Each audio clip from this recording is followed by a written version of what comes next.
Nothing quite says happy holidays like receiving a termination letter and finding out that you're no longer going to be employed, especially when it comes from a social media post. It's another miserable day for the video game industry, as in the past 24 hours have seen hundreds of people put out of work at Ubisoft, Torn Banner, and Sweet Bandits. In terms of raw numbers, the Ubisoft layoffs are the deepest cuts. The decision to end development of the free-to-play shooter X-Defiant, coming less than 3 months after executive producer Mark Rubin insisted the game is absolutely not dying.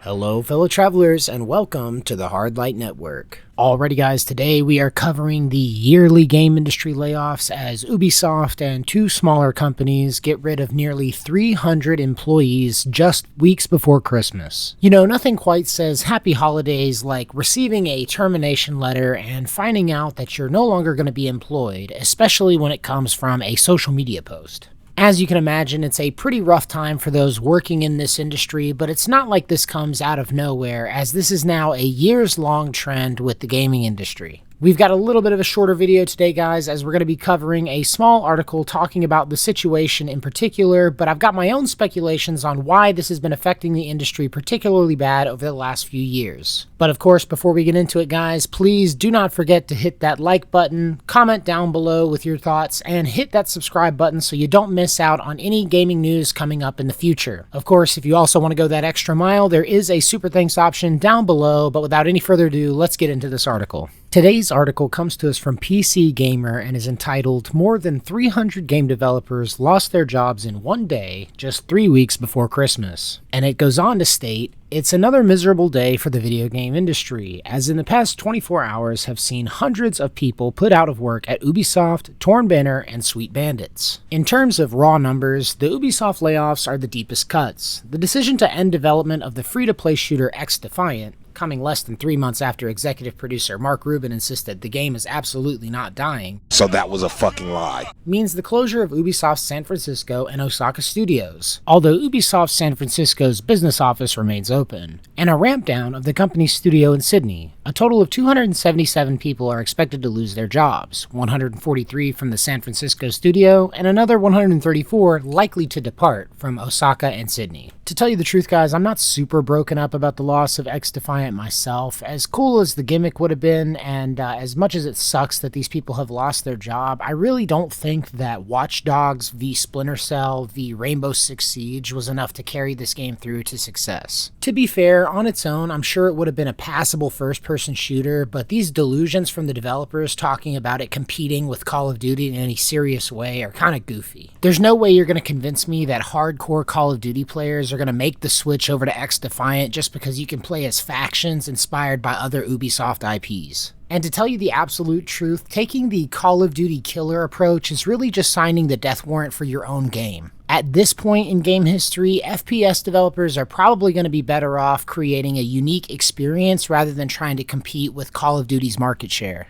Games like Payday and Rainbow Six Siege perform just fine on their own, eking out their own unique fan base, and they didn't have to compete with Call of Duty to get there. At this point, COD is such a massive, behemoth-level franchise, the only way it's going to be unseated from its throne is if it steps down itself. As good as X-Defiant could have been on its own, there's absolutely no way that it could have competed toe-to-toe with Call of Duty and survived. Anyway, the article continues, Sweet Bandits, the developer of vintage spycraft extraction shooter Deceive Inc., has closed outright. There is no easy way to say this. The Sweet Bandits team is no more. The studio announced in a message on the Deceive Inc. forums. After a long and difficult road of trying to get Deceive Inc. in a state where it could thrive, we have reached a breaking point for the studio, unable to continue this adventure with you. Sweet Bandits has said it is considering options for a future of the game, which will be handled by publisher Tripwire Interactive, and for now the servers will continue uninterrupted. The number of people now heading into the holiday season without jobs wasn't revealed, but the studio's website says it had 18 employees. And below was a link to the forum post with a caption reading, "It is with a heavy heart that we have to announce the closure of Sweet Bandits." The forum post itself was a much more wholesome and heartfelt message directly to the fans, reading,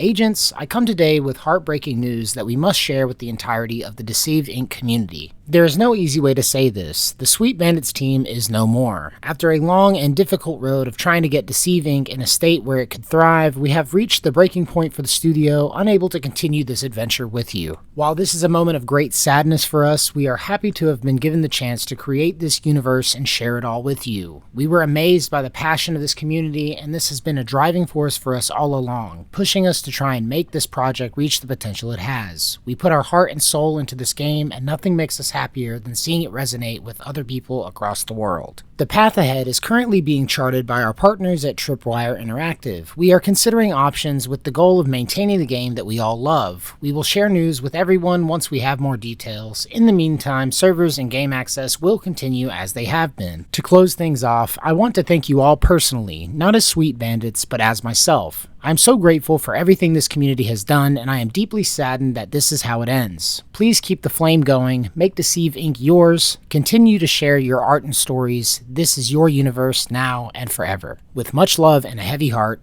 Barry Bandit. This is an absolutely gut-wrenching situation, and it's even more so when you compare it to the situation going on over at Ubisoft. On the one hand, you've got a massive corporation over at Ubisoft cutting 277 jobs just because their Call of Duty clone isn't up to snuff. But then you have this small studio who's clearly passionate about their project forced to close doors. Unlike so many studios nowadays, Sweet Bandits actually went out on a limb and created a thoughtful and unique project only to be forced to close doors. Meanwhile, Ubisoft is going to go on to churn out more and more garbage. Sometimes it really does feel like there's no justice out here. But the news doesn't end there, guys, as Torn Banner Studios, best known as the developer of the Chivalry games, also made the, quote, very difficult decision to undergo a restructure and reduce some of our talented workforce, CEO Steve Pidgeot said in a message posted to LinkedIn. Pidgeot didn't say how many people were let go, but senior 3D artist Andrew Waddingham said many employees were put out of work, while character artist Matthias Paiva described it as a, quote, mass layoff. Torn Banner's website says it had more than 150 employees prior to the layoffs. While Chivalry 2 was a success, it never put up massive player numbers, and it received its final update in May 2024. No More Room in Hell 2, Torn Banner's current project, has struggled. Its early access launch in October was plagued with bugs and server problems, and the average concurrent player count sagged to just a few hundred almost immediately. Pidgeot said the studio remains fully committed to a 1.0 launch in 2025. Below is an image of Pidgeot's message to those directly affected by the layoffs, and honestly, when you compare this to the message from Sweet Bandits, the other one comes across as much more personal, whereas this is cold and corporate. To be fair, no studio wants to shrink in size, and it's not like Pidgeot is gleefully or maniacally laying people off, but you can definitely tell he's not as broken up about the decision as the developers over at Sweet Bandits. You don't need to worry, guys. Even if dozens of developers are being laid off over at Torn Banner Studios, the executives are safe, and even if Mr. Pidgeot himself has to roll up his sleeves and get down to work,